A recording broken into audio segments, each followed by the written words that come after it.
Big boss season 8లో మొన్నటి దాకా Nikhil housemates అందరికీ కూడా అన్ని తానై వారి ఆకలి బాధలను తీర్చాడు.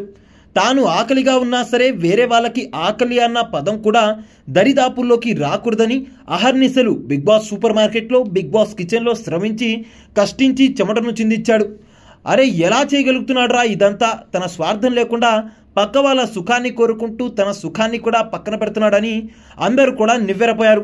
ఇక దాన్ని చూసి ఫ్యాన్స్ అందరూ కూడా గంపగుత్తుగా జై నిఖిల్ అంటూ ఫ్యానిజం చేసేశారు.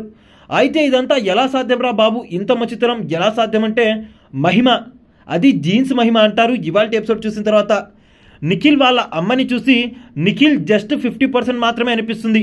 ఆమెలో ఉన్న మంచితనం చూసిన తర్వాత అంతలా తన ప్రేమను తన మంచితనాన్ని ఉన్న కాస్తంతసేపు కూడా ప్రవాహంలాగా ప్రవహింపజేసింది బిగ్ బాస్ హౌస్లో. ఇక అలా నిఖిల్ డ్యూటీని కూడా తీసుకుంది నిఖిల్ వాళ్ళ మదర్. ఎప్పుడు నువ్వేనారా కిచెన్లో వండి పెట్టేది, ఇప్పుడు నేను వచ్చాను, నేను వండి పెడతాను, మీరు తినంటూ నేను నీకు హాలిడే ఇస్తున్నాను. ఎలాగైతే గౌతమ్ లేడీస్ అందరికీ హాలిడే ఇచ్చాడో ఈ రోజు అలానే నీకు హాలిడే ఇస్తున్నానంటూ కిచెన్లోకి గబగబా ఉరుక్కుంటూ వెళ్ళి కేసరి చేస్తానంటుంది. ఇక కేసరి చేసింది నిఖిల్ వాళ్ళ మదర్ మామూలుగా చేయలేదండి బాబోయ్. అందరూ కూడా లొట్టలు వేసుకుని మరీ తిన్నారు. ఎలా అంటే ఇంత రుచిగా చేశారంటే నా ప్రేమను పోసానమ్మా అంటూ కౌంటర్ వేస్తుంది నిఖిల్ వాళ్ళ మదర్. ఇక టేస్టీ తేజ అయితే వా ఆంటీ వా అంటూ నేను మీకు ఫ్యాన్ అయిపోయాను ఆంటీ అంటూ ఉంటాడు. ఇక టేస్టీ తేజను హక్ చేసుకుని ముద్దు పెడుతుంది నిఖిల్ వాళ్ళ మదర్. ఇక ఆ స్వీట్ మొదటగా యష్మిని టేస్ట్ చేయమనగా థ్యాంక్ యూ ఆంటీ అంటూ టేస్ట్ చేస్తుంది. చాలా బాగుంది ఆంటీ అంటుంది యష్మి.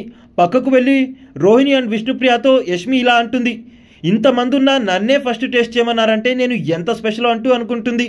మొత్తానికి నిఖిల్ వాళ్ళ మదర్ అయితే హౌస్లో ఈ ఫ్యామిలీ వీక్లో అందరికంటే ఎక్కువ మార్కులు స్కోర్ చేసిందనే చెప్పవచ్చు.